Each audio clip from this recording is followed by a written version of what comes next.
Okay, and distinguished ladies and gentlemen, welcome once again to Tekedia Capital Open. My name is Ndubuisi, Ekekwe. It's quite a privilege for us to come here to have a conversation with you on something that I believe is extremely very amazing. How do we build the empires of the future, and how do we prepare for the opportunities which are evolving in markets? But just before I begin this very short presentation, before moving to question and answer, I just want to confirm that my voice is audible. Please, if you can hear me, just momentarily, just confirm. Thank you. Yes, I can hear you. Okay, great. Yeah, we can hear you. We can hear you, Professor. Okay, thank you so much. Yeah, thank you. So welcome to Tekedia Capital. Tekedia Capital is actually a sister company to Tekedia Institute. What we do here essentially is to find out and discover category king companies, startups, especially technology domains, and give them small money. Hopefully we'll mentor them, guide them, and they become successful. And what conversation we will be looking at is just to look at the broad overview of these moments that we are experiencing in our time in the continent. Just really that within the next few minutes, we could learn something that hopefully some of us can also apply in different domains. So I will go through a quick this presentation, and I'll begin by taking us back to our world. When you look around the world, of course, we see chaos, frictions, paralysis across different domains. A war in Ukraine, unemployment across most of the parts of the world, banditry, terrorism in most places. But I also want to note here that right as we are looking at this world map, we can also see, even though it may not be evident that so much abundance in this world, it is still in this abundance that most of all these frictions that we are seeing and experiencing can also be unlocked. So have the abundance in the world, and these abundance, if we go, that we can actually find. There's abundance in the domain of education for people that can fix education across most of the parts of the world, the abundance in food security for people that can figure out how to feed the world. There's abundance in transportation. How do we make it easier and efficient for people to travel from one place to the other? In other words, if you look around the world, if you look where you live, if you go around your communities, you find out that there is so much abundance in our world. Even though there is so much abundance in the world, we can say that that abundance is not self-evident, because so much friction, so much paralysis that we continue to experience every day. So now, how do we make these abundance self-evident? How do we unlock these abundance so that we can fix education? We can fix the problem of unemployment. Young people graduating from universities and colleges, they can't find jobs. How do we make sure that people do not go to sleep without eating food? How do we just provide simple clean water across many communities? You look around, you just see that one thing has been consistent in human history. Companies actually are vehicles upon which most of these paralyses and frictions that we faced have been solved. So the companies that we expect to fix clean water, the companies we expect to fix constant electricity problem, the companies we expect to help us to build better educational systems, they have to be built. Until they are built, until they begin to solve those problems, even the latent opportunities that we think that are daring within those space domains may not be evident. So in this just very short presentation, what I want to share here is how we as a people can actually change the trajectory for our communities, for our nations, and of course for our continent. Just going for a very few decades ago, you see what they have written about Africa using cover headings for Economist magazine, one of the finest magazines in the world. It was a time Africa was hopeless. It was a time Africa was now rising. And now, of course, they now see that Africa is actually a place where everyone has to be. So, but these rhetorics, everything they wrote, you may blame them that they were very hard. But actually what happened was if you look through the trajectory of the continent, you could actually believe with them. There's just a time, because of coup plotters, because of so many things, Africa was just extremely hopeless. People were dying in millions because of wars in Liberia, because of war in Sierra Leone, because of so many vices around the country. But today, things are turning. Of course, we are not saying that everything has become perfect. But what is going on here is that as we continue to avoid some of those things that used to cause so much problems, that we can actually build a continent that will offer so much abundance for everyone. And if you look at it, the young people are leading in so many ways, helping us to architect a future that we can actually be very, very proud of. I mean, so many people will say, hey, but this is not universal. That you have some companies becoming extremely very successful does not necessarily mean that the whole continent is rising. Of course, the fact is this, that until we have these great category king companies, it's not going to be possible that we can actually solve some of the problems that we have in the continent, because the problems we see today are market opportunities, and typically companies have to fix those frictions. So if you look at Africa today, we say that we have what they call unicorns. Unicorns are companies, mainly, especially technology companies, young companies, that are worth estimated value of $1 billion in market capitalization. And in Africa today, we have about 7, 8 of them. And that is a very significant thing, considering the fact that we have not gotten into this party for a very long time. When this data was compiled, India was minting so many of them, and Africa has also joined that. And in our own data, we do estimate that by 2023 December, that Africa may have up to 15 unicorns. I mean, somebody may say, having all these very successful companies, how does it change my life? How does it influence my society? How does it impact my community? But I can tell you something.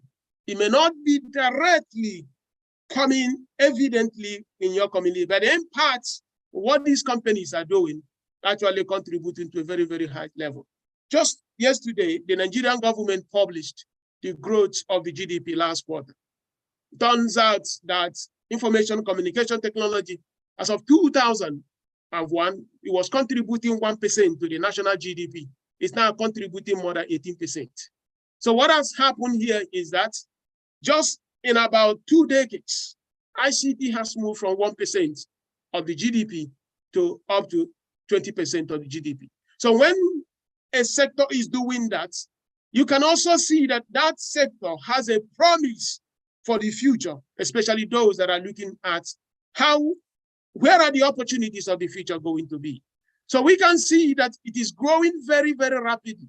And because it's growing very, very rapidly, the opportunities therein are also going to be very, very huge. So we look at businesses like Product Wave, Opay, Wave, InterSwitch, Andela, Conga, Cheaper. You can see these are companies that are very, very close to $1 billion or already above $1 billion. And as you just go below them, there are also companies that are coming like Kuda, Twiga, Verifly, and others that are just moving into that phase where very soon they will become a $1 billion company. You can also see team up here. These companies have not become or valued 1 billion just because they want to be valued 1 billion. What has happened is that people that are investing in them, they have looked at their numbers, look at the friction they are solving, and they baptize them with $1 billion. And that $1 billion was matched with numbers. So if that is the case, one thing that we can see here is that fixing the frictions in Africa will become where we can find abundance and opportunities in markets. When we're talking about abundance, we're talking about creating opportunities that communities and also for people. And that has always been something since the postulation of the visible hand by Adam Smith. Companies are built to do something that is amazing. And that thing that is amazing is that companies have the capacity to bring demand and supply into a better equilibrium point where transaction can take place. And what that means is that companies are wired, designed, built to solve problems in societies. Because there is really no other way you can solve some of the challenges that we have in our communities. Of course, we look at politicians, they are very, very great people. But it turns out that all government policies have to be executed most times by companies. You can say that we have an agricultural policy. You can say that we have a policy on cement. You say that you have a policy on education. But if you do not have organizations, some of them could be public, some of them could be private, execute them, you don't have an issue. So at the end of all, companies, organizations have to execute these policies. And now that means that where do we find opportunities? It means that we find opportunities within firms or within companies. So let me make it a little bit easy here. I like to use this analogy that if you just look at the city of Lagos right now, and you can consider that there is no restaurant in Lagos. And if we assume that there is no restaurant in Lagos, what that means is simple. That if somebody is hungry and you don't have a place where you can get food from any family member, your option will be to be knocking at people's door because there is no restaurant in Lagos. At the same time, you're knocking at people's door, there is also the propensity that somebody has food to sell, but he cannot find you and you cannot find him. So he's waiting for you to knock at his door, you don't knock at his door, and you're also trying to knock to discover that person that has food, you can't, because of what we call information asymmetry. Information asymmetry basically says there is something the owner or the producer knows that you do not know as a buyer. And there is also something you, as a consumer, knows that the producer does not know. And because of that lack of ability for both of you to be on the same level, transaction cannot take place. He has his food. You are hungry, but both of you cannot connect. You go home hungry. He wastes his food, put it in the trash because nobody can buy it. But do you know one way to solve that problem? One way to solve that problem is the man who has that food the next morning goes to establish a business. And that business, let's call it Papa Kemi's restaurant, becomes a company.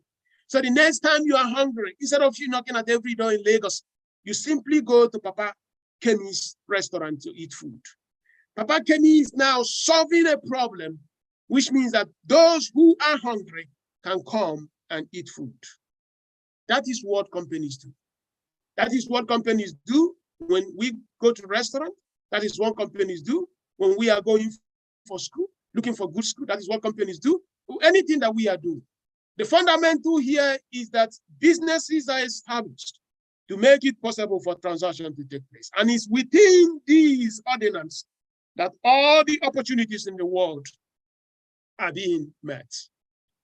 You have got $1 million there in Owerri. You don't have any need for that 1 million. And possibly you're looking for somebody to lend that 1 million naira for 10% interest rates. It's possible that you can't find somebody because your friends, no one needs 1 million to pay 10%. But there is somebody somewhere in Ibadan who needs 1 million naira for his poultry business and he's ready to pay 17%. You can't find him, he can't find you. We said that both of you have a broken market system because of information asymmetry. And then the young lady says, hey, I'm starting up a bank tomorrow so that you, who has 1 million naira, we go and deposit that 1 million. And the bank will now take that 1 million and give the poultry farmer in Ibadan and charge 17%. They pay you your 10%. The delta of 7 is the cost they have imposed for helping you to overcome that friction which you have. So as they do that, they serve you, they serve the other person, bringing all of you together and then demonstrating the power of farms. The wealth of nations are captured by companies that operate in nations. The future of nations can also be designed by companies operating there. When you go into an economy and you see vital, great companies, you see a very dynamic economy. In other words, the abundance we are looking of in our communities and our villages and our nation, that abundance is within the companies that we can establish and companies that we can also help to grow and companies that we can also make champions. Because if we cannot do them, those problems will remain because we cannot fix those frictions. So there's so many elements of fixing those frictions. We need to build capabilities. We need to help them drive. We need to make them grow. And within them, we can now find so many important things. But I want to focus on something that is happening in our time. And that is where the opportunities lie. That is where this abundance lie. Many, many decades ago, they brought locomotive engines, but we could not participate creatively. We didn't know how to build trains. We have been driving cars, but we don't even know how to make them. So we were basically at a point of consumption.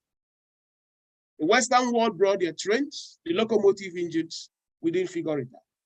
But in our time now, it's a new paradigm. Africa is not just being a consumer of technology. We are also contributing in the production, creation, and the diffusion of technology. And why is that possible? Because the technology we are talking about today is technology that is accessible to every person that really wants to. And the apparatus that you need to diffuse and distribute that technology has also become extremely unbounded. What does that mean? It means you have a young boy in Usman Danfodio University, he can write a code in Sokoto. And unlike in the past, he needed to have about $300,000 to have a server. I work in the bank in Lagos. Those HP 9000 series server, you need a lot of money to buy them. But today, he doesn't even need to do that. If he can find small money, he gets into what they call cloud computing infrastructure. They give him cloud services. He can host that code that does something for somebody. So by making it easier for many people to participate through that cloud computing and making it possible for him to deploy that code to solve a problem, it means that he can actually participate at a creative level in a global economy. And that ordinance is shaping the world, is also transforming Africa.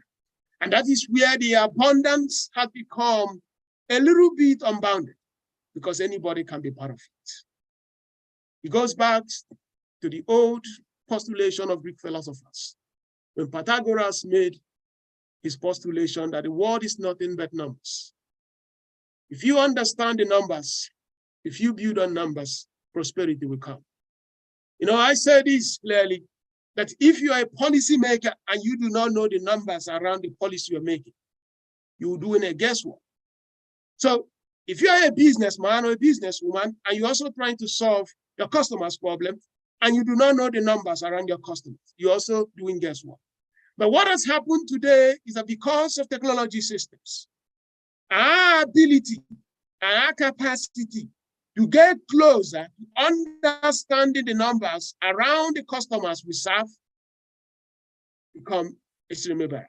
So what has happened here is we understand the customer, we can build better products for the customer, and we can learn from as we are serving the customer, we keep improving and iterating on that product.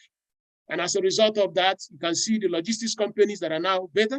You see e-commerce companies that are now better. You see fintech companies that are even better.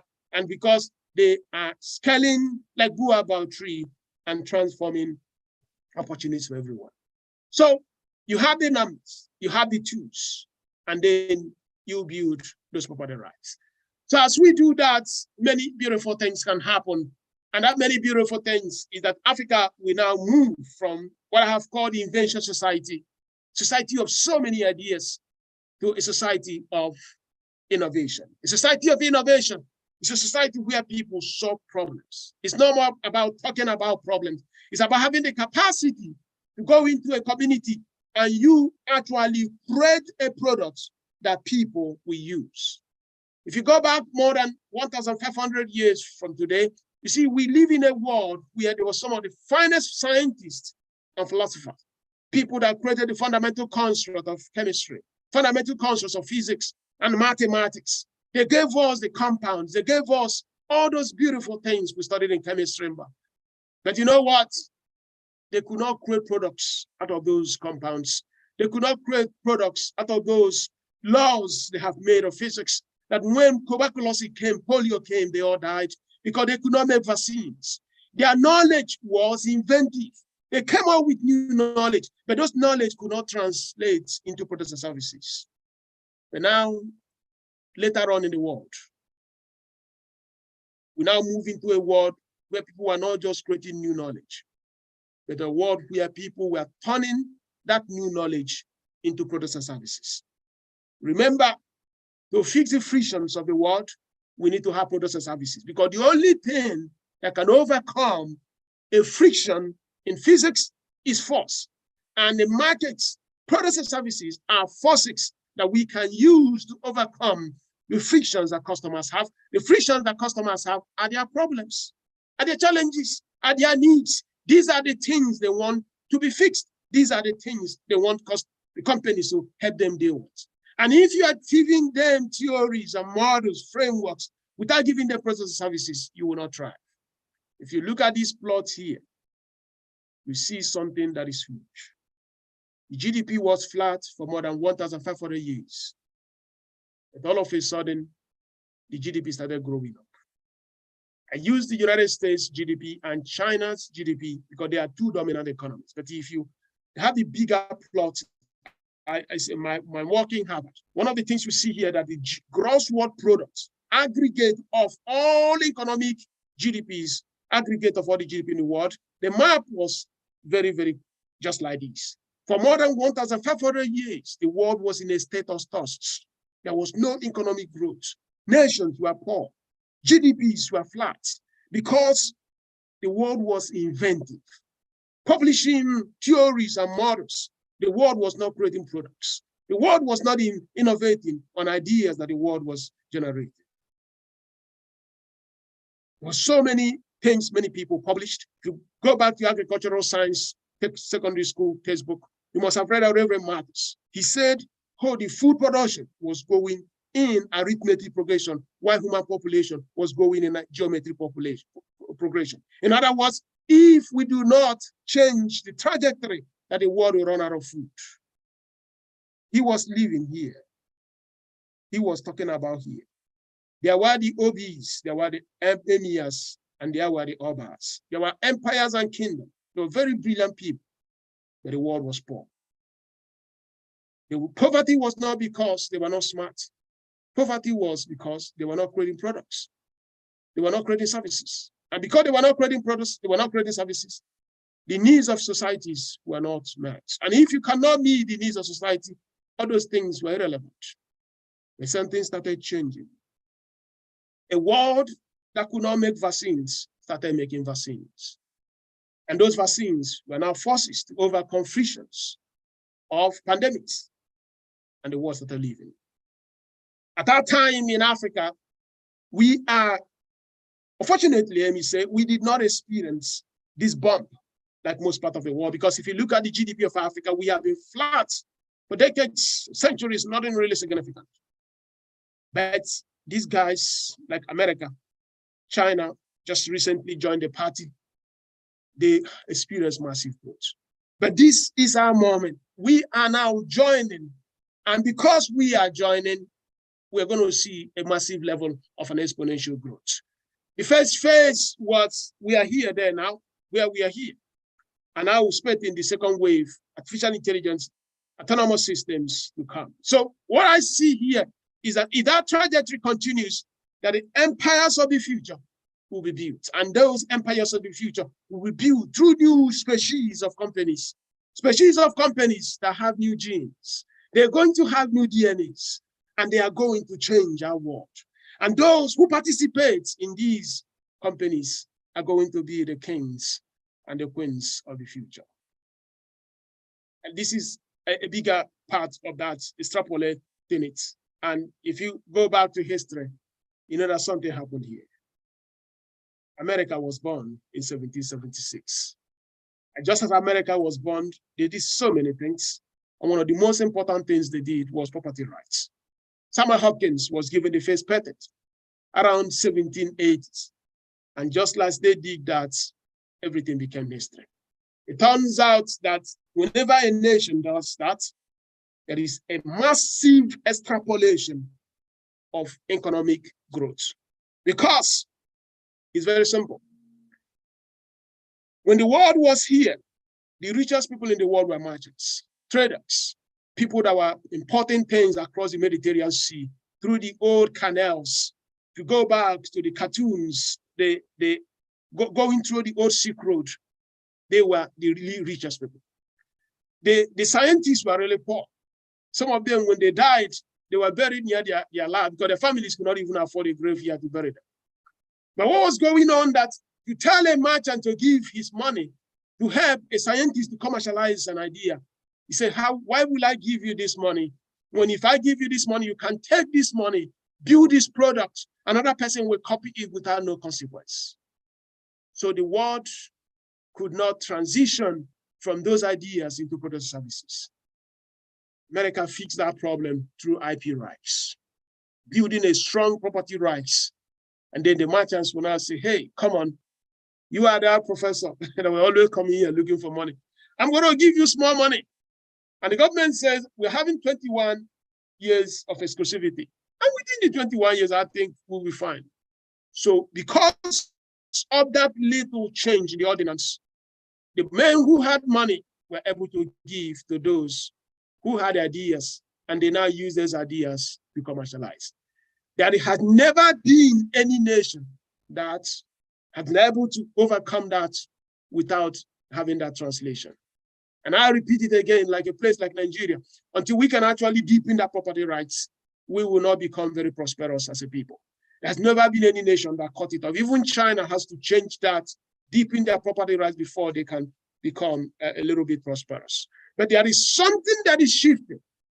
You don't actually need Nigeria to do that because these new companies are registered in America, where those property rights now protect them. All the leading startups you know in Africa are operating in Africa, but they are legally American or British companies. And what that means is that they are trying to tap into that property rights so that upon those property rights, they can operate. So they are going to be African companies, but they are going to be legally American and European companies. And that is a story for another line, because what that means is that the wealth of the continent could be built in the continent, but they will not be controlled by the continent, which is a very, very, very, very difficult scenario if something is not done at that. But business is not about morality of people are going there to take risk on their money. And they believe that the only way they can inject $100 million they're investing is if you can register that company in Delaware so that they can have confidence that somebody will not go in the night and manipulate the ownership of that company. So abundance will come, and that abundance will have many elements. Knowledge, young people are creating massive level of knowledge. If you just go to many places in Lagos, Nairobi, go to Accra, Ghana, young people are coming up with new knowledge. Like I've noted, ability to create this knowledge now is easier because all you just need is a laptop, mobile internet connection, that's it. And beautiful things are happening. And entrepreneurial capitalism has also assumed a new dimension. I know that many of our young ladies, your parents will not be so worried that you're marrying an entrepreneur, unlike those days where everyone was worried. And many of our young men, the parents will not be worried that your spouse, she's running a company, unlike many, many years. So today, the acceptability of this new domain of business is a little bit high. And this capital has been moving globally. Unlike in the past, an American company can ask you send your bank account from GTB. Let me really be sure that this transaction you are claiming, they are there. Because of information asymmetry, because of that information flow, you can do due diligence living in Nigeria on a company in India without having to go to India. And you just ask the guy, hey, give me access to your to C panel or whatever. We can see things ourselves. We don't have to travel to India to see that because these companies are living on the internet. And of course, labor, having the ability to bring young people that will help. So the people, the processes and tools, we are seeing a Cambrian moment where everything is converging, and this converging is going to change the continent. So as we do that, I will just quickly, just rounding up here so that we get question and answer. Every nation, if you go back to United Kingdom, if you go to Norway, go to Sweden, go to even Russia, there has been one thing that is consistent. Nations are increasingly moving towards knowledge. When you look at the war in Ukraine today, it's really about technology warfare. It's really not about the gunpowder. It's about who has the best radar system, who has the best anti-radar system, and you build all these drones. You know, there was one I watched the other day in a Russian website. A group of guys had drones. They went out to release the drones. But what happened is that Russians have these anti-electromagnetic system that, let's assume that you come to, many of us in Lagos, you go to Tekedia, you put something like a system, and you say that in the next 1 kilometer, any electronic system will be jammed and will not work. That means that you have the capacity to jam anything that is electronic, and that will not work. So if you now try to fly your drone, the drone will not work because the electronics in the drone has already been capacitated. And then you now have to go and build one that can overcome that. So that has become what they are doing in Ukraine now, because it's really about how is America testing its technology, how is Russia overcoming that? It's not really about gunpowder. We have passed that stage. So what I'm saying here is that knowledge now becomes a very critical part. About 1917, got about 1970, 100 years, the richest and the dominant companies in the United States Stock Exchange, there was steel companies, construction companies. Like 1917, US Steel was the largest. 50 years later, you have the technology companies. Technology companies, example is IBM, and let's say also AT&T, a telephone company. And today, the largest companies, I talk about Apple, I talk about Google, which is called the Alphabet, also Microsoft, and these are.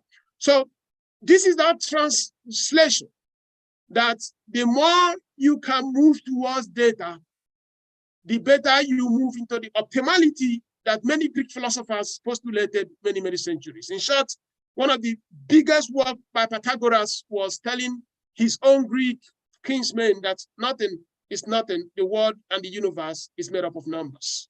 In other words, as you move towards numbers, you are going back to the original framework of the, in short, if you go to the etymology of even the Yoruba race in Africa, you see that when you go to the original, they have also have this way of writing where they also have figured out the boundless of numbers as the original constructs of the universe. You talk about the old king, the gods, and other things. Also look at it within the space of numbers.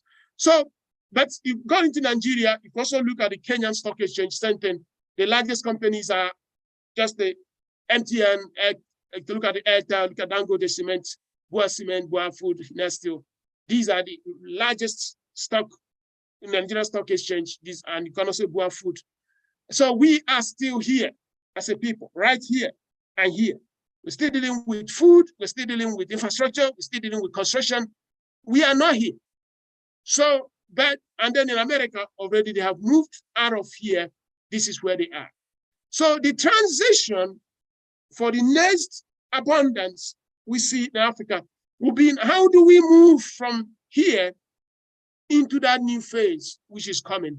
Interestingly, we are now at that elemental phase. We're now at that infancy phase because companies like Florowave, companies like Ope and Come, many of them, they're going to lead into that phase, maybe the next 20 years, that the dominant companies, of course, that depends if they release on the Nigerian Stock Exchange, of course, are going to become these knowledge-based companies. And I have tabulated and crystallized them as this, that in the 1990s, we had the new generation banks. The largest companies in Africa were mainly new generation banks. Like Nigeria, we have the wave 2, like the old Diamond Bank, the pioneer Diamond integrated banking system. We have Zenith Bank, GT Bank. These were all started in the 1990s. Then 10 years later, the voice telephony, MTN, Econet, whatever they were called, well, all of them came. And now we knew 2010s, the mobile internet era. We are in the era of the wave 2, the application utility era, where people are now building products and services upon this mobile internet. So you see logistics companies, retail company, e-commerce company, financial services, real estate company, and they are driving a massive level of transformation. And that massive level of transformation will change a people. They will play catalytic roles in agriculture. They play catalytic role in real estate. They change education.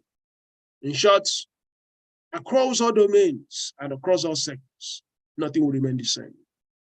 It took Wema Bank, that was founded, I think, 1947, is it how many decades to reach 1 million customers? It possibly took maybe Flora Wave less than less than 2 years to get to that number. If you look at the numbers, these startups are coming up. You begin to see that the mobile internet is going to create a new world, and it's going to affect every sector. It's going to affect every industry. In Tekedia mini MBA program, I think this Thursday, we saw a Sierra Leone company that was building digital infrastructure for agriculture. See how this company is everywhere. It's even in Nigeria, doing so many things with central bank, doing Scalable.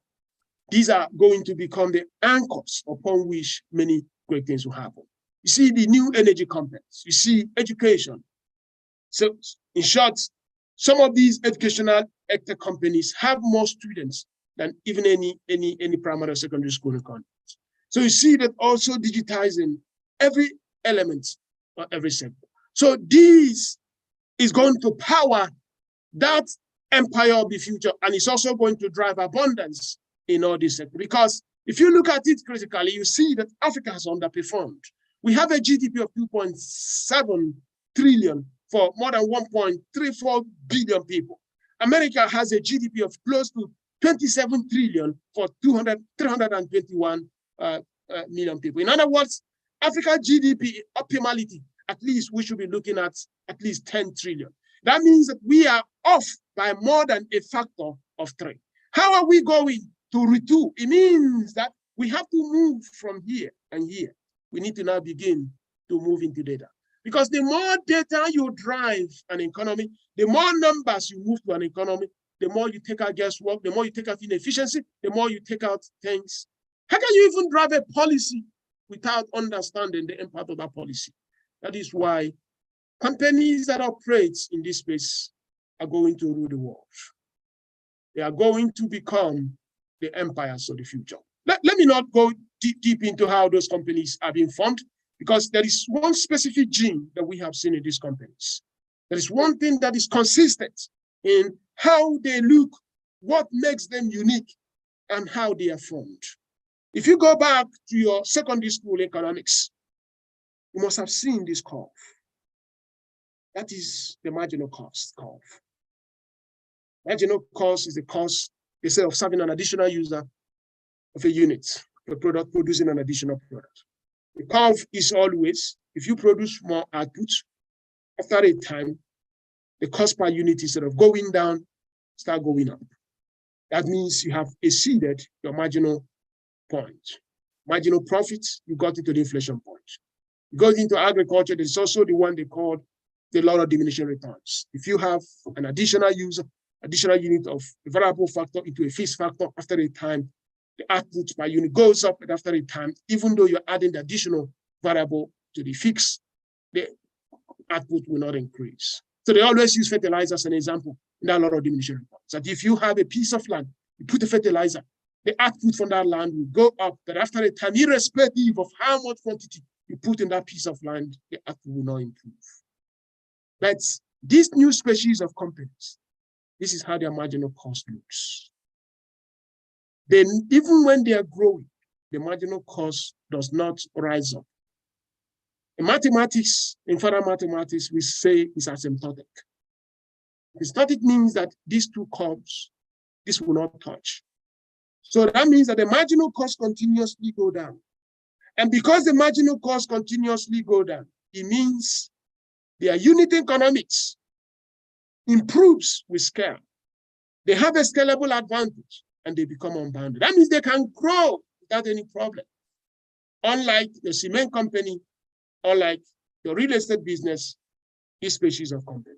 But I don't want us to think that everything has to live on the web. What is going on is that when you superimpose these marginal cost efficiency on any sector, beautiful things happen. And that is where this abundance will come. Africa is a farmland of abundance, and we have the potential to grow unicorns. When you have a farm and the crops that are being grown in those farms become companies that are worth at least $1 billion. And if that is the case, opportunities come. So that's it. And I will now tell you what we do in Tekedia Capital. So we focus on technology companies in any sector, mainly technology companies. And it could be working in agriculture, it could be working in real estate, it could be working in any sector. But we need to see how technology affects whatever you are doing. Because we believe that one way of improving business productivity is by injection of technology. Because if you cannot use technology to change how you do that business, we don't think you are going to outperform those who are already doing that. So we want to see a new basis of competition. We want to see how you turn your customers into fans. We want to see how you move at the level of the perceptions of those customers. So we see you run this business in any sector, you bring in that technology, you have that marginal cost efficiency, and you have a great team that can execute that. So we now help you look at, invest on the airports, look at your growth model, and at the end of the day, we make friends with people like that. So we believe in the supremacy of business model. We work with founders to deepen their business model. Because if you have a wrong business model, no matter how smart you are going to fail. And now let's give this example. That when Steve Ballmer was running Microsoft for many, many years, Microsoft was tall at $336 billion.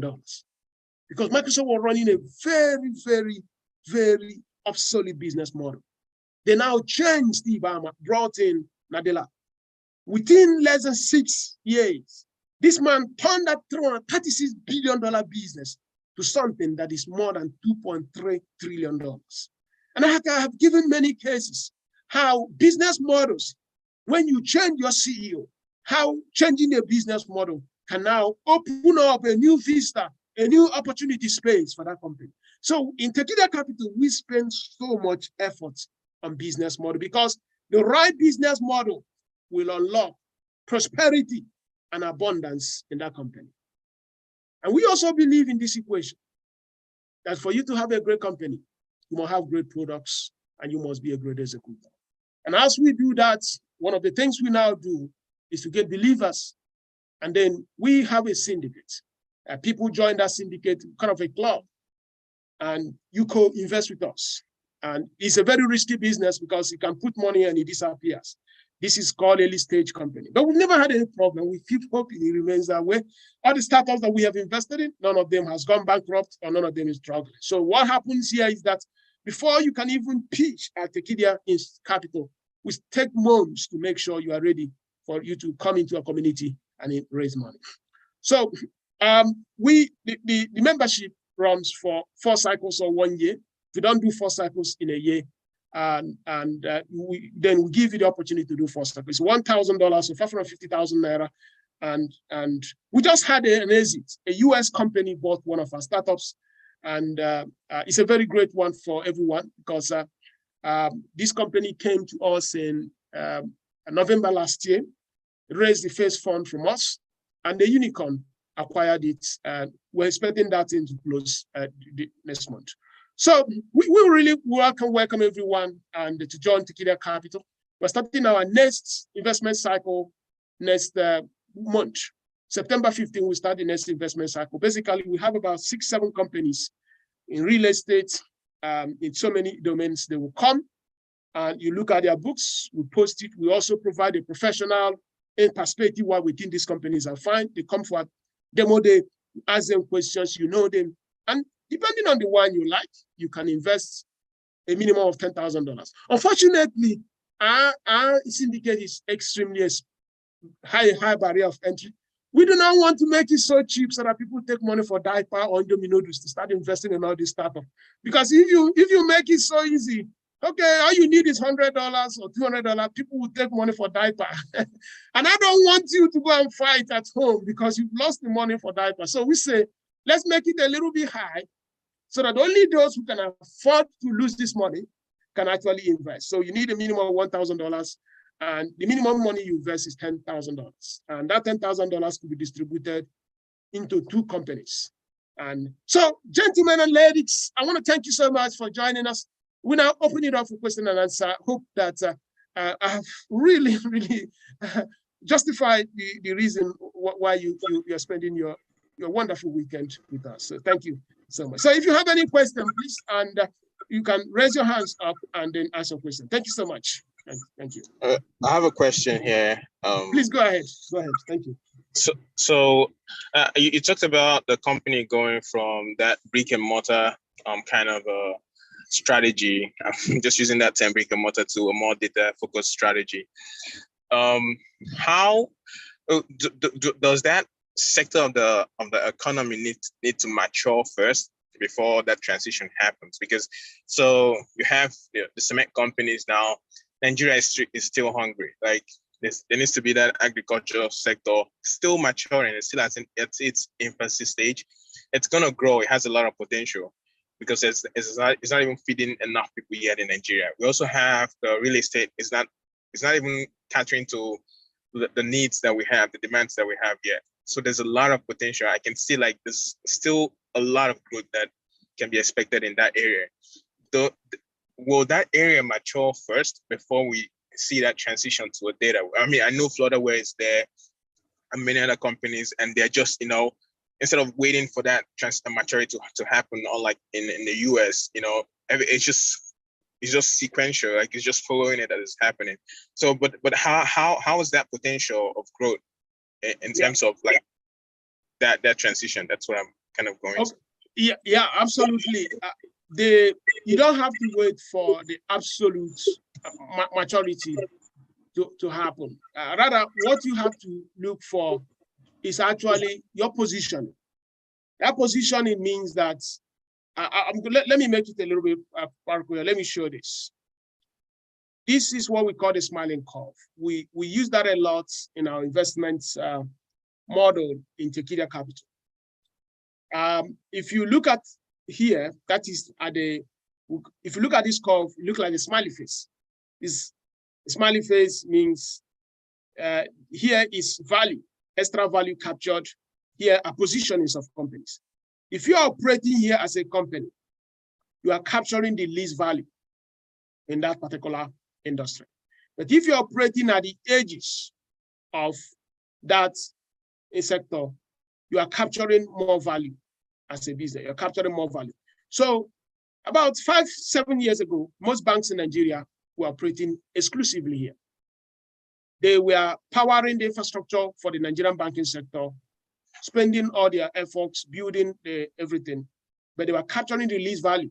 Whereas Visa, MasterCard, Valve, and they were at the origination and creation. You can see they were capturing more value. Then companies like Paystack, Flora Wave, they were on discovery and aggregation, they are capturing more value. Because if you receive 50,000 naira from your Flora Wave wallet, Flora Wave takes about 700 naira or as his fee. If you receive 50,000 naira in your, let me say, Zenith Bank account, if Zenith Bank takes 700, you most likely go to Twitter and say, Zenith Bank is taking my money. You feel so bad because you think that Zenith Bank has no right to take your 700 naira. But if Flora Wave or Paystack or any of these fintechs do that, you are fine with it. So what has happened here is that they have created this kind of illusion that they need to have that 700 for them to serve you. Whereas your bank, which is capturing, doing the same thing, receiving that money, does not. Of course, you can say that the bank can do interest, take your money and give loans and things like that. But of course, how much are they going to make of 50,000 naira within looking at the time? So my point is this. If you are here and you are not thinking here, you will serve every person, but you will remain extremely very, very poor. So what we look at, if you are operating here as a real estate company or a cement company, do you have positioning to be here? Interestingly, every bank in Nigeria now, they've understood that. That's why they're having holding companies. The holdco is designed to do one thing.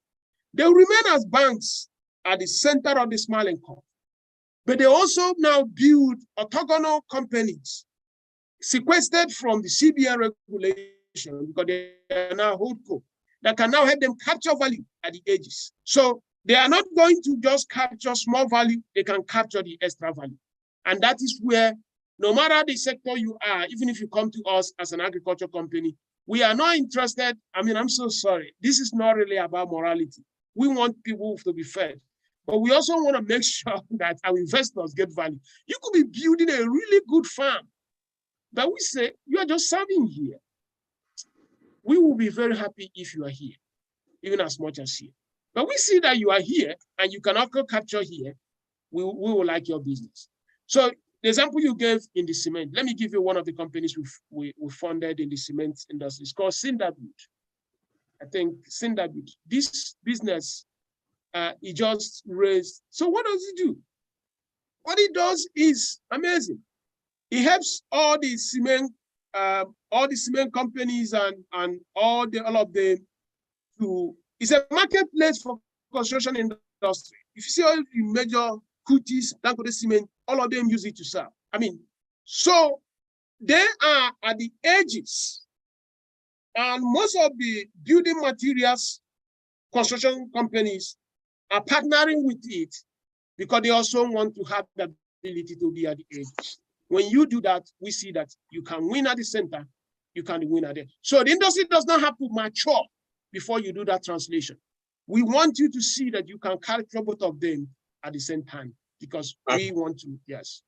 All right, so that's like a vertical integration, like what? Yes. Like okay. That's what most holdcos and banks are doing today. Okay. Yeah, that's why, because if they don't do that, you see, if they don't do that, the investors will not see them as being extremely very viable. They generate billions of naira. You know, where you make money is actually more important than how much profit you make. I mean, that statement may not be self-evident, but if you think deeper, you see that investing is about perception. Look at Tesla. Tesla does not make, Tesla profit is nothing, maybe just nothing. But look at the profit of Toyota. Toyota makes tons of profit more than Tesla. Toyota has more revenue than Tesla. But Tesla can buy all the major car companies, all the top major companies in the world and still have change. Why is that possible? Because investors are saying these companies are just selling cars. Tesla is a car company and also a software company. What does that mean? If you buy Tesla today and you resell that Tesla to another person, that person does not have a right to the software license of that you bought. So the person has to go back to Tesla, renegotiate, and acquire a new license. Whereas in Toyota, you don't have to do that. In Honda, you don't have to do that. In GM, you don't have to do that. So the innovation that Tesla has brought is not just that it sells cars, it's that it has made it that when you buy a car and resell it, the next person that buys it does not have rights to that car until he comes back to Tesla to pay Tesla more money for license. So any car in Tesla you see on the road will be earning money for Tesla until the day it goes to the landfill. That is different from Toyota. So if I now evaluate Tesla as an asset, I don't see it as a car. I see it as a software that if it can last for 20 years, we will keep making money from that car until it goes to the landfill. So if Tesla makes $1 and you, Toyota, makes $20, that Tesla $1 for me is more better as a business, as an investor than that 20 from Toyota, because that $1 will keep turning even in 10, 20 cents forever. So that's why repositioning of companies becomes very, very important. So let me give you this practical example. If you go to buy Tesla now, they have different categories in their engines. I mean, I'm not a mechanical engineer, I'm just a village guy from Ovim. So people understand that better, but I know that you have engine capacity 1 or 2, 3. Your car will have all of that. But the subscription you pay every month will determine the one they will allot for you to drive. So if you pay more money, you can now be on engine capacity 3. The day you come and pay more money, be on engine capacity 5.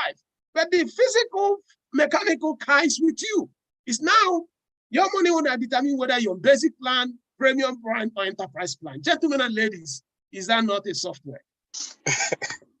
Yeah, is that not a software? Yeah, that's amazing. Yeah, that's a software, and that's what makes it that when some people say, "Why is it overvalued?" I say, you don't understand what Elon Musk has done.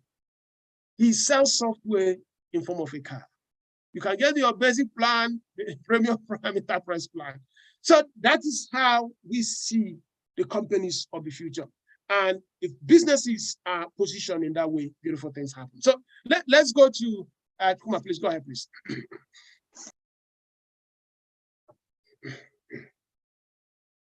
Okay, Chukuras, please. I think unmute yourself and go ahead.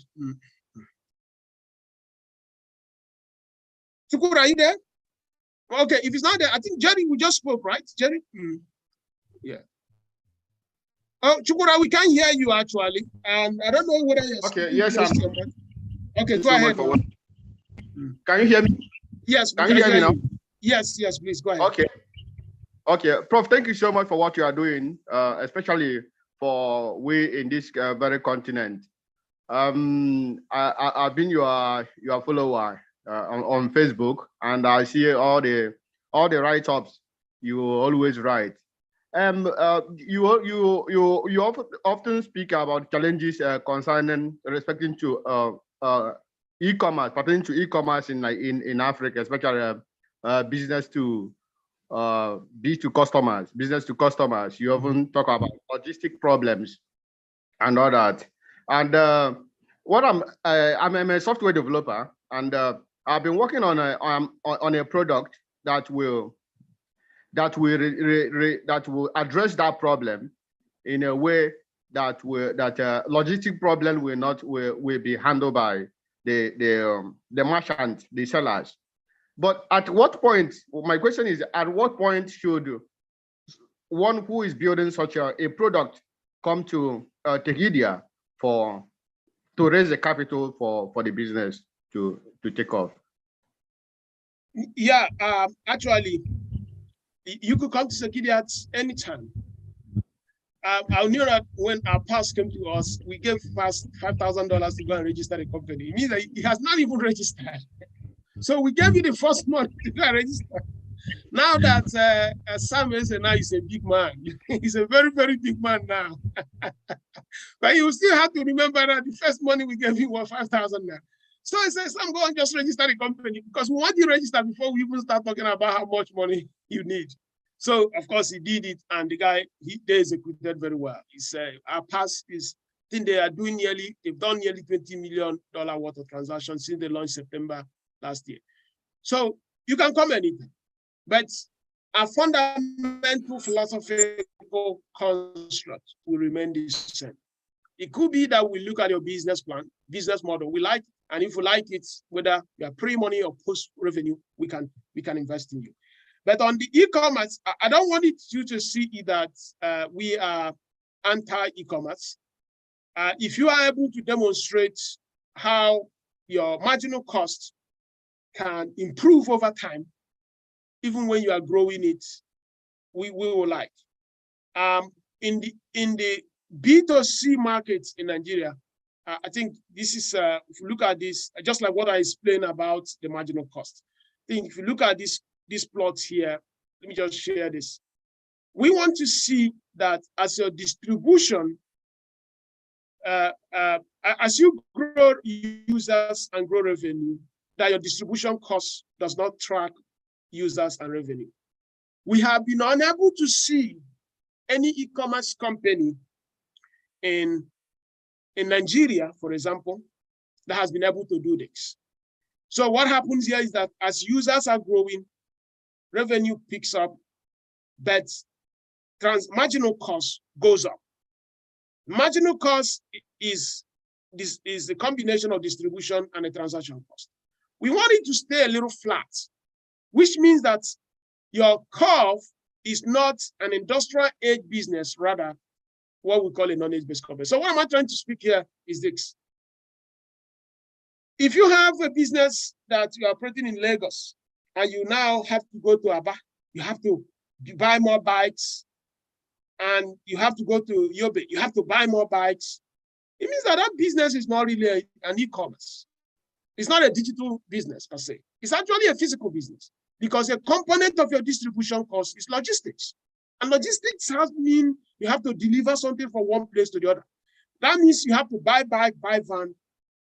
It doesn't go to the asymptotic that we want to see. That's why we are not really a big fan of e-commerce, because Nigeria does not have a postal service. But if you have a postal service, that means what happens here is that your focus is growing users. The post office will absorb that cost of distribution. And when the post office absorbs the cost of distribution, your job is just to grow your business because you don't have anything to do with the distribution. So I give a particular example.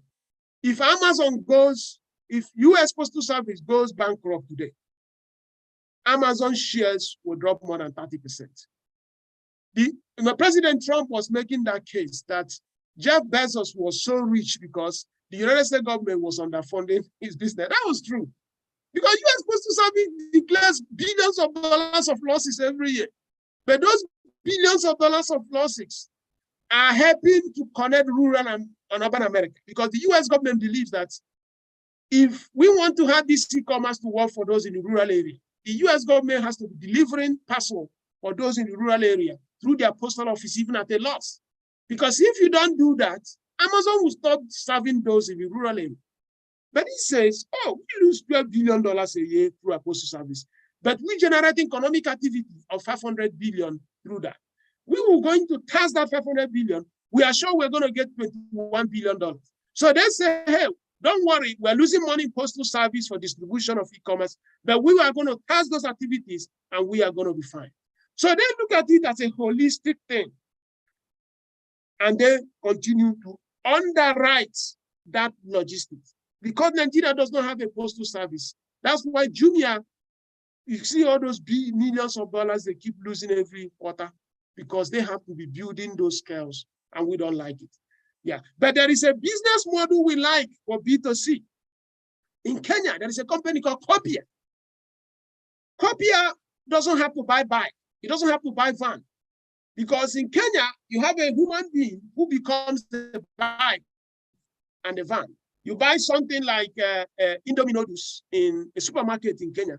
Somebody goes to the supermarket, picks it up, and delivers to you. That person lives in your neighborhood, but is registered within in Copia to help you pick that thing in the nearest supermarket that sells Indomie and deliver it to you. And you know what? They do this thing so great that there has never been any problem of somebody going to cause trouble. So they eliminated the distribution cost by using human agents across Kenya, so that if you register, you buy, and once you buy, somebody in that neighborhood picks it up in the nearest supermarket, delivers it to you. It doesn't cost Copia anything. If you do that, we're going to fund you. We're looking for a company like that. But I don't know whether it's possible in Nigeria, because we like to wear big suits. Would you like to be seen at delivering something for that lady or that man where you can put on suits? No, but in Kenya and Rwanda and Uganda, they don't care. And people earn a very good living on that Copia. That's why today, Copia, I have called it the finest e-commerce company in Africa. Gentlemen, let me check how much money they have raised. Copia, I think they call it Copia Global. I mean, I don't have any relationship with Copia, even as I'm using them here, please, so that you don't. I'm just trying to say I am so thrilled on what these guys have done. This is a company here. They are just amazing. You see, how much can you see there? That's a lot of those. 103. That's a lot of money, because they have turned human systems to become delivery, thereby eliminating anything that has to do with distribution costs. So they are doing very well. Okay, and so they are in Series C. You can see that they are in Series C now. That means these guys have validated their product market fit. They don't even have a lot of staff. And they are building massive scale across East Africa. That's a B2C business that we like. And if you have it in Nigeria, I promise you would like to have a conversation with you. So let's go to Enoch, please. I'll be very, very fast in my next answer so that we can, in the next 10 minutes, we'll be out of here, please. In the next 10 minutes. Go ahead, Enoch, please. Go ahead. Hi, thanks. Thanks for the opportunity. Before I ask my question, in the chat, I see two people asking to be contacted for those who are interested. Nandi and Eitayo. I'm not sure if they are. Yeah, they are my team. Yes, they are Okay. part of our team. Thank you so much. Nandi and Eitayo, they are part of our team. So to my question, this is taking us from the specifics to the global view. When I think back to your slide on GDP and economic growth, and I see the stagnation for like 1,700 years, and then all of a sudden we are doing this. I'm saying when you look ahead over the next 300 years, do you think this kind of economic growth is sustainable? What could cause this curve to flatten again like it was up until the 1700s? Mm-hmm. And what kind of factors do you envision if such a scenario is possible? Yeah. So the reality here is that it is more of what we call compounding acceleration of network effects. It's also possible.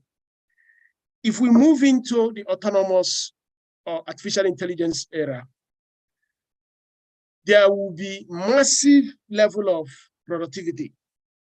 And that massive level of productivity will unlock things that we are not even thinking of today. When they brought tractors many, many decades ago in England, farmers rioted. Go back to the history of Industrial Revolution.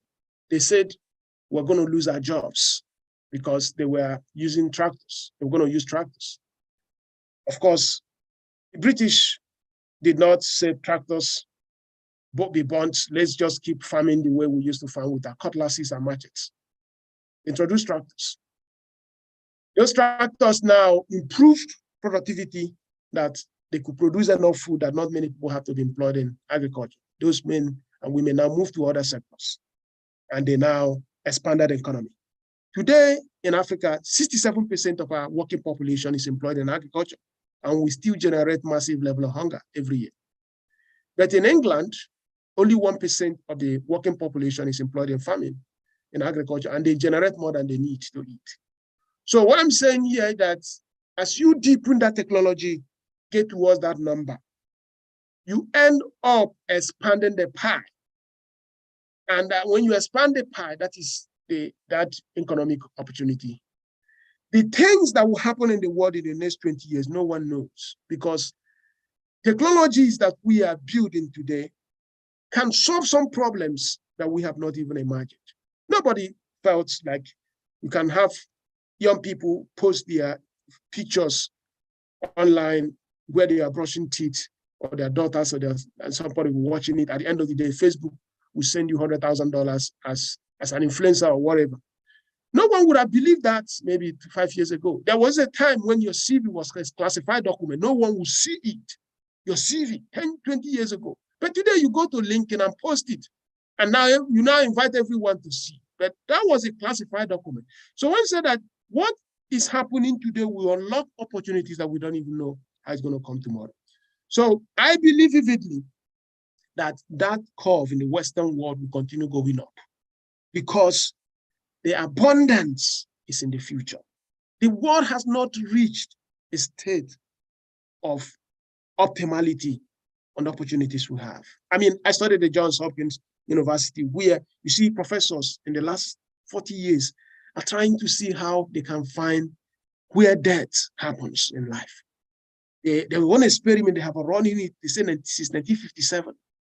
They have been trying to, how can you find where death, so that they will switch it off? It's very funny, but they have been building things, creating solutions. One of the ways, they call it neuromorphic system. Neuromorphic system is a branch of electrical engineering, where they have this thing they call biomorphic systems. It's a kind of, you go into human biology, human anatomy, You look at what they call event-driven asynchronous parallel disorder, the central nervous system. How do you mimic biology and create it through microchips so that if somebody's heart is not working fine, he can go to eBay and Jumia maybe in 500 years and buy a new heart. Somebody can go, his retina or his cochlea in the air, they are not working fine. You can go to eBay and buy a new one. You can go to Jumia and buy a new, you go to your doctor and implants new cochlea, give you a new retina, you can see, you can hear. So that means that, there is what they call a miracle in the lab. There are miracles in the mosque and churches, but there are also miracles in the lab. You go in, the guy has a spinal cord injury, and because of the locomotive neurons in the legs are not working, he cannot get into the endoplasmic hypothalamus and the central nervous system. And then somebody said, I'm going to plant a microchip at the spinal cord so that signal the brain is supposed to send to the locomotive neurons to activate through the synapses so that the person can work again. No, guys, build this thing. I was part of it. And the most exciting, those miracles work. The world has not unlocked more than 1% of the possibilities. So that means that GDP will keep growing because I cannot buy a cochlea at Jumia today. I cannot buy a retina. People cannot buy hearts. People cannot buy even all these central pattern generators that can make every person that is paralyzed in Yobe, in Aba, in Ibadan to walk. Because those legs are not dead. What is dead is that the brain cannot communicate to those legs. That if you put a pattern that can emulate the signal from the brain, a person will walk. So that's why I believe in abundance in the future. Hello, Prof. Yes. Yes, go ahead. Okay, sorry, my name is Odina. I couldn't find a way to raise hand here, so I thought I should just jump in and speak. Okay, go. To register. Can you all hear me? Yeah, let me just send you a link. Guys, why did you guys just send a link to our members in the chat? And if you go to capital at, I just shared it here, capital at .tekedia.com, you just see the link. Just go to capital dot, maybe I should just check it here. I just posted it. Sorry. So I just shared the link and yeah, this is our website here. It's capital.tekedia. When you click here. Go ahead. Okay, so thank you so much. So many options. Can you hear me? Yes, please go ahead. Okay, thank you so much for always trying to open our eyes and ears and our, the way this world, the neurons and everything. Thank you so much for always exciting us with new information and encouraging young Africans to keep innovating. Recall you spoke at one event we hosted by end of last month at Africa Youth Conversation. And something that came out of that conversation when we were trying to look at how to enable young people to succeed at a scale. And how do you think, because I saw something you posted on your LinkedIn page about the advertisers, regulators in Nigeria banning the use of artificial intelligence enabled voices and allowing international models to feature on local ads. And my response was like, it's difficult for you to legislate against innovation. But here, the challenge we have that we are thinking, how do you get people in power, those who have the power to unlock a lot of values for young people? How do you get them to operate at almost the same level? We're not saying to even be at a more advanced level, but at a level that is very close to the private innovators, such that they see the need to enable people to prosper. Because, for instance, you have this, even though you can be in Nigeria and serve the rest of the world, but you will agree with me that if the poverty level in Nigeria is reduced to a level that is comparable to this developed world, it means you have more people who can afford to pay for the services we seek to provide So how do we target getting people in authority to understand that they have a lot of power to unlock this prosperity that you are preaching that we get involved in. Yes. Okay. Yeah. So the issue there is, I don't think that the problem is that they don't know. The problem is that we don't have any, there's no consequence for them not doing whatever that we have elected them for. If somebody can win a re-election because he underperformed, and everyone knows that he underperformed, but he can win a re-election. So what is that you're telling him that he has to do better? You know, there is this kind of mindset where most of our communities across Africa and societies, they think that our leaders, political leaders, are not smart. They are very brilliant people. Some of them were bankers. Some of them were top flight executives. They were extremely well educated. They are smarter, and they were smarter than us, and they were really very brilliant. But the problem here is that there is no consequence for not actually not doing anything, because you can keep being elected even when you have underperformed. So that is it. That is the reason why things have not changed. If you have a system where there are consequences for people not leading, just like we do in companies, where the CEO has been hired for a public company, and after that, he has not shown any, during the next annual general meeting, they vote him out because he has not returned the alpha. He has not done well. But in politics, we don't do that. Just look at the present conversation now we're having in Nigeria, the presidential election. There are people, no matter what you present, they have to vote somebody of their tribe or of their religion or just like that. Every other thing is irrelevant. Now, as soon as that election is completed, the same person will start expecting now performance to be the benchmark. Whereas when we are voting, we do not use performance to be the benchmark. When I was in Futo, our students' union leader was on Ifade from Osun State. Futo Federal University of Technology, where it remains majority attended by Igbos in Southeast Nigeria. There were what we call the manifesto nights. That day was manifesto night. The first guy spoke, second guy spoke, all of them were Igbo boys. Third spoke, then on Ifade came. He delivered the best manifesto. And the other guys, the student did not even wait for the other guys that want to come. So on Ifade we stand. They went and voted him on a landslide. He won. Why? The student felt, hey, I have 5 years to stay here. I need somebody that can go to the VC and help me to graduate on time. And the young man delivered. He had no chance with his tribe less than 1% of the total student population. So that's where you see, but when you now come into the real world, can Nigeria do that? It's impossible. So that's why nothing happens. And we know that. I don't believe that these guys are not smart. They are all very brilliant people, just like there's no consequence. Yeah. So let me get to the question. So the 10,000 is the minimum you invest in a cycle, but it could be split into two companies. So 5,000 for one, 5,000 in another company. Yeah. So you could split it into two companies. But we need you to have to invest 10,000 in a cycle. So our philosophical mindset here is that we want to make sure that only those that can take risks in these companies invest. That's why even that 1,000, unfortunately, I know I will get this email, why don't you make it?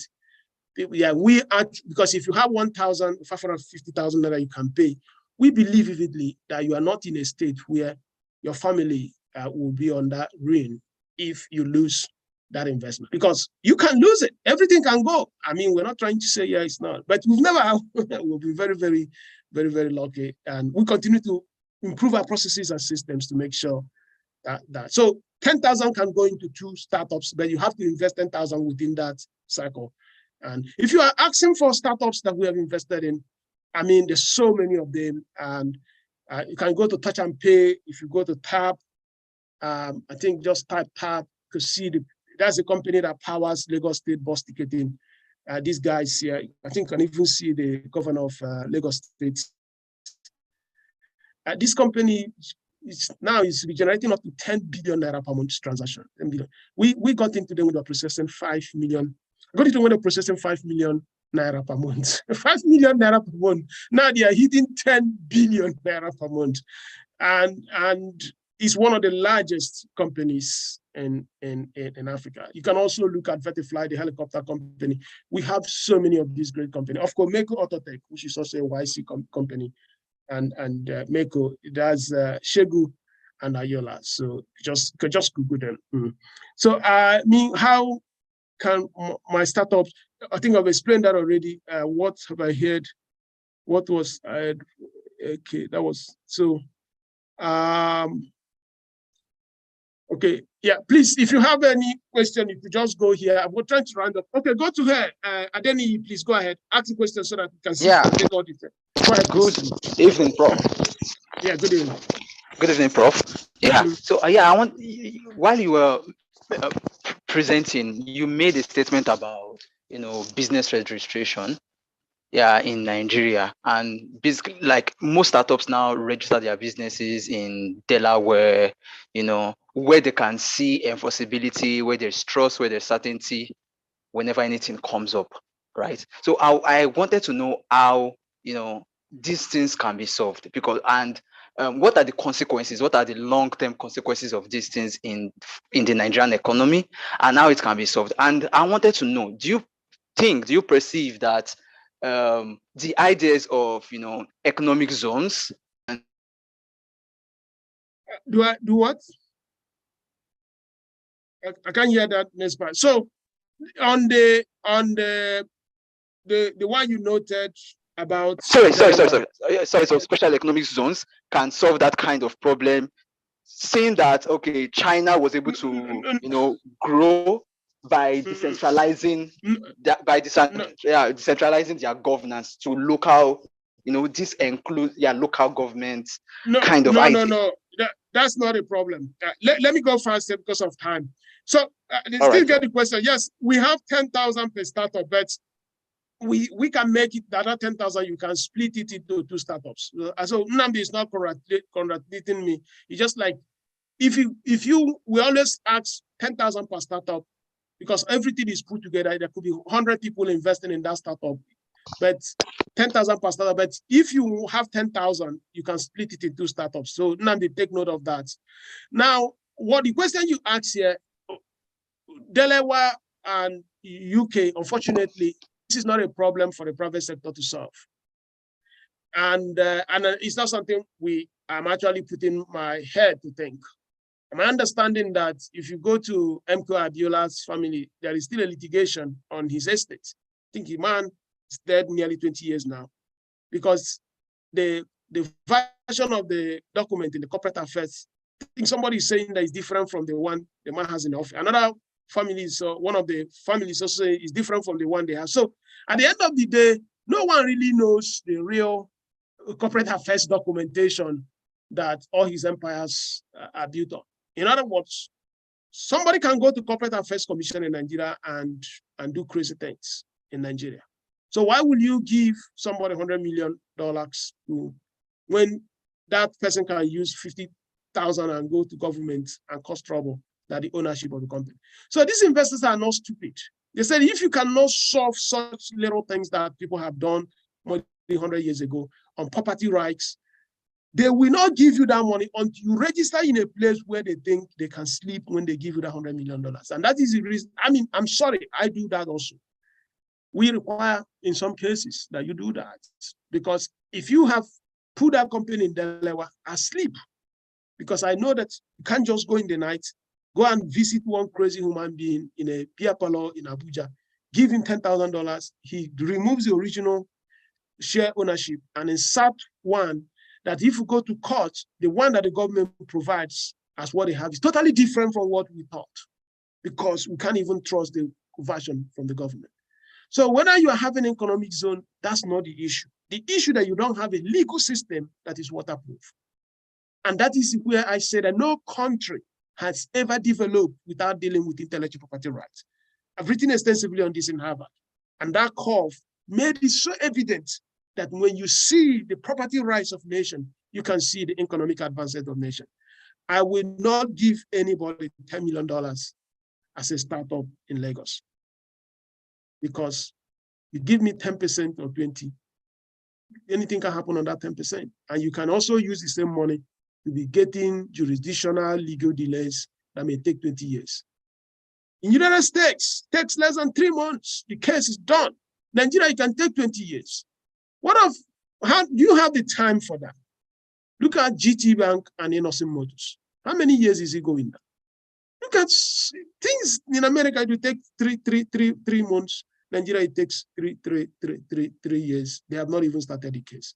So when people look at this, that I have a fund, the maturity phase of that fund is 7 years. But a typical legal case in Nigeria takes more than 10 years in this. That means that even before the fund matures, if you have a legal problem in Nigeria, it has not even been concluded. That's why they will not do that. And that's why that is not. I hope this is very, very clear. And if you have a senator, you can explain that to him. That's why nobody wants to do that. I'm sorry I'm a Nigerian, but that is where we stand. Yeah, so, I understand, sir. Thank you very much. That's why I've seen your things about the DIFC. Yeah, let's go to online earning skills, please. Where we just 4 minutes go, please.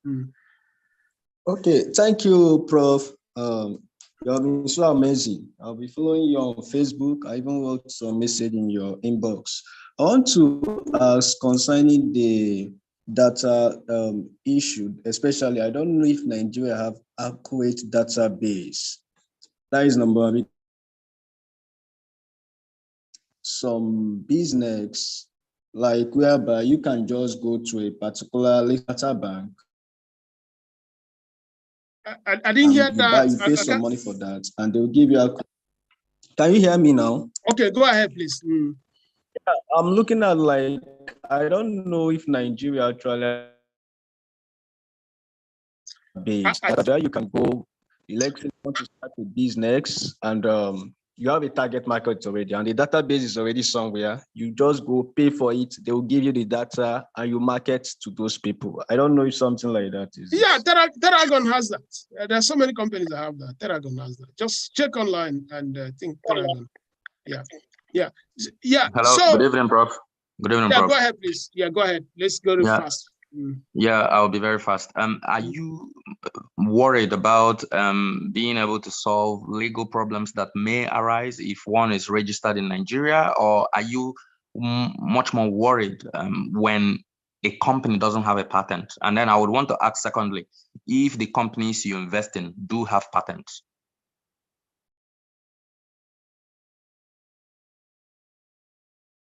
Yeah.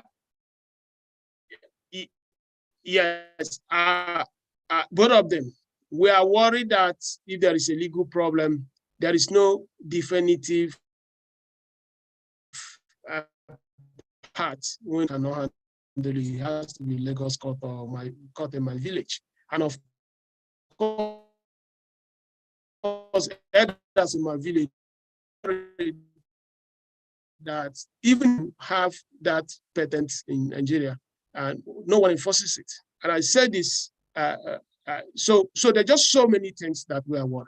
There's one startup we invested in called Ekekwe. Ekekwe has to file a patent in US. And because they are in Lagos, because we believe that if anybody causes trouble to Ekekwe, the US government will work to protect Ekekwe, not the Nigerian government. So there are just so many factors.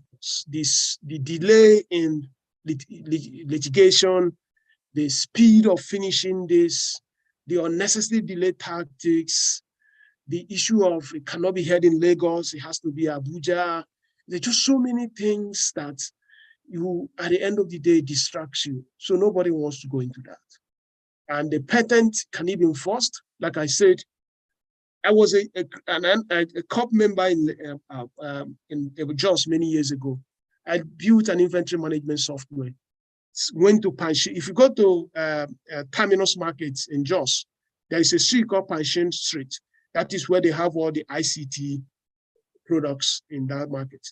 I bundled some copies, went there to sell to my Igbo brothers. The next day I came, they have already used machine to copy the CDs. I said, I showed you guys about 3 or 4, can't remember, but you guys now have it everywhere. I went to the police. I said, these guys are stealing from me. The police said, listen, go the other side. They're also doing the same thing with Microsoft Office.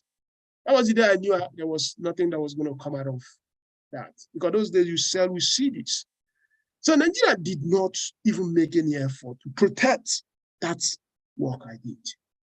Right? Because it was a good money. That time, we used Microsoft Access to log data inventory. IT was not like the way it is today. And it was good money. People would pay me very good money. I install it for them, give them the CD.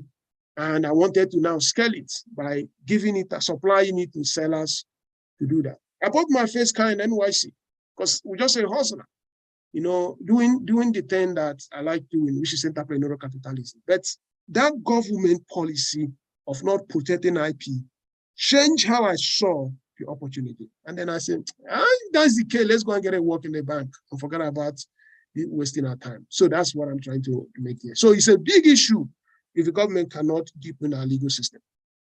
Yeah, so you choose the startup, you invest. But if you do not have the capacity to do that, Tekedia Capital will guide you. But at the end of the day, it has to be your responsibility. And yeah, we have so many startups. Just check them: Vertifly, Pass, Touch and Pay, and Agile Money, Ideke, and just so many great startups. I think many of them, Trader X, and just if you go to Tekedia, you find them. Okay, so the split of that, I think I've explained it. So let's take the last one. I think it's coming from Jerry, please. Okay, I think we should go with Jerry. Please go ahead. Let's round it up. So please. Tina Gossin, are you there? Yeah, I've already asked my question, Prof. So thank you. Okay, great. And okay, Jerry, do you have another question so that we'll round it off for the day? Yes, I do. I do have a question. I haven't asked my question. Thank you, Prof, for the wonderful presentation. So quick, my question is, given the great opportunity that you have we have analyzed that we have in Africa, how do we deal with the issue of skills? More especially with our universities, how do we, the startup companies, coordinate or collaborate with the universities for them to be able to provide the skills that we need?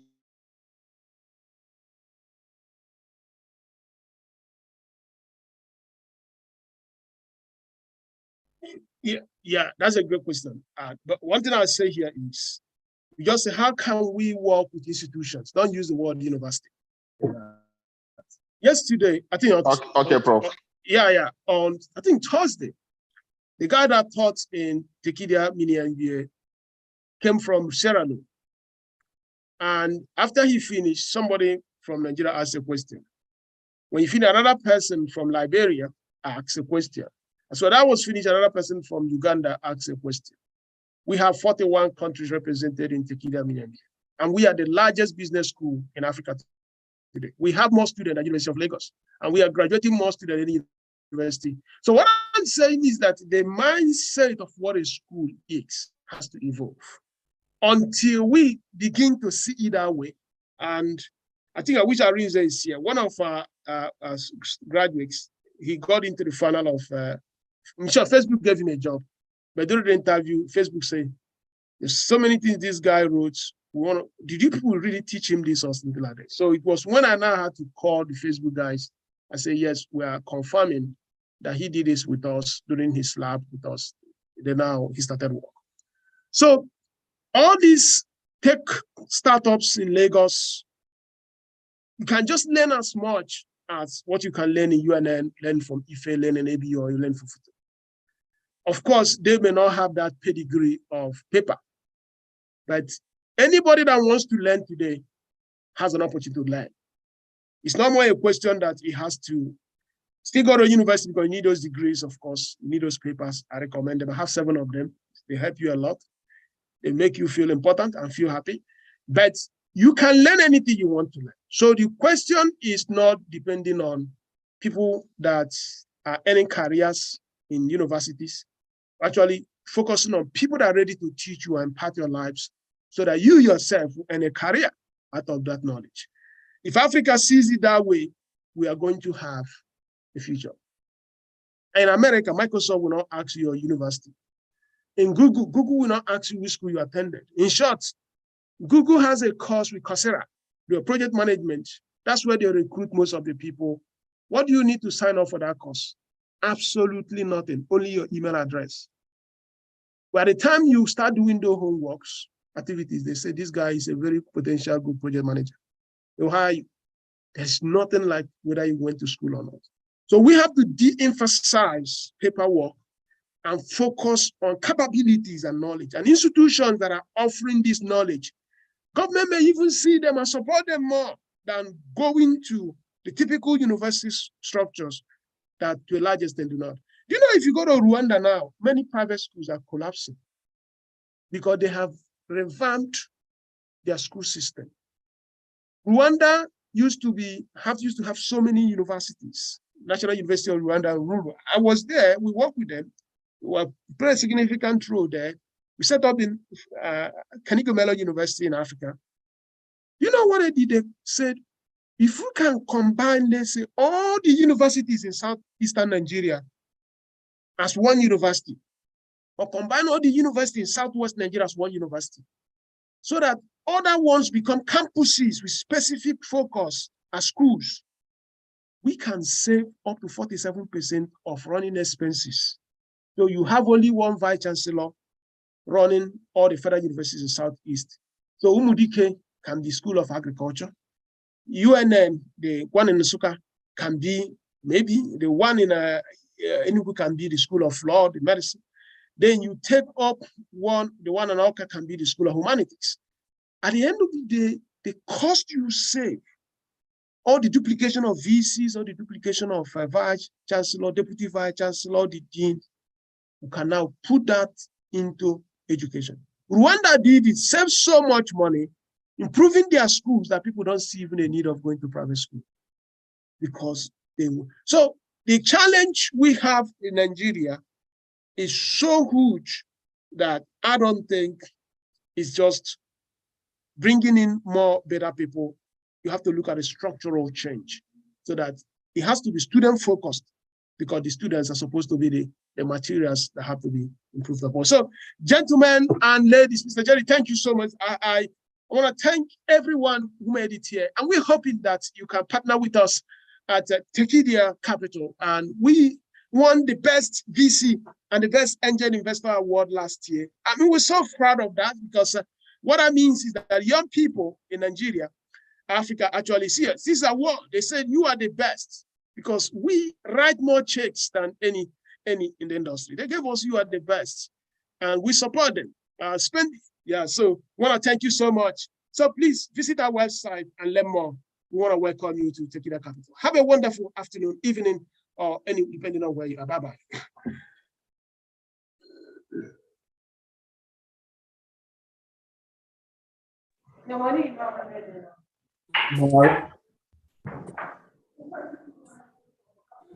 All right. Thank you, Prof. Thank you, and thank you so much, gentlemen. See you guys. Thank you, Prof. God bless you. I appreciate it. All right, bye-bye. Thank you. Bye-bye. Yeah, bye. Thanks.